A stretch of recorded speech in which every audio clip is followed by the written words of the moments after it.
Dualisme kepemimpinan nasional antara Soekarno dan Soeharto. Di awal tahun 1966, kondisi politik bergejolak. Soekarno diprotes keras karena G30S dan perekonomian yang memburuk. Puncaknya pada 11 Maret 1966, demonstrasi mahasiswa yang didukung tentara terjadi secara besar-besaran di depan Istana Negara. Menteri atau Panglima Angkatan Darat Letnan Jenderal Soeharto pun meminta agar Soekarno memberikan surat perintah untuk mengatasi konflik.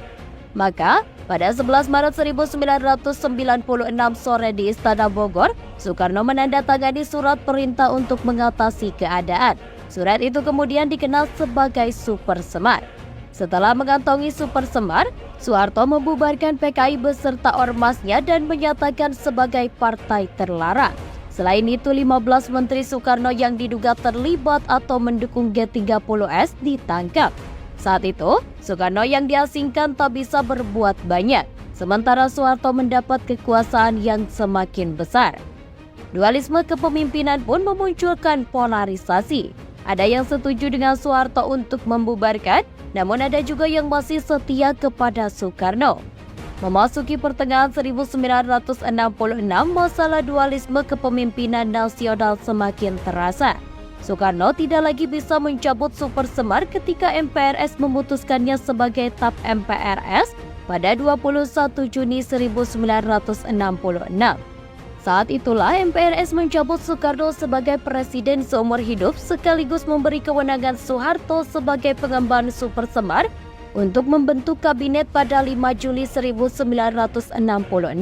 Pada 22 Juni 1966, pertanggungjawaban Soekarno ditolak MPRS.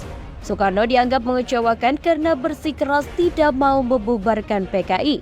Kemudian pada 10 Januari 1967, Soekarno mengirim surat kepada Ketua MPRS Jenderal A.H. Nasution. Surat itu menyampaikan beberapa alasan terjadinya peristiwa G30S atau yang disebut dengan Gestok Gerakan 1 Oktober. Sebulan kemudian pada 7 Februari 1967, Soekarno kembali mengirim surat, kali ini untuk Soeharto.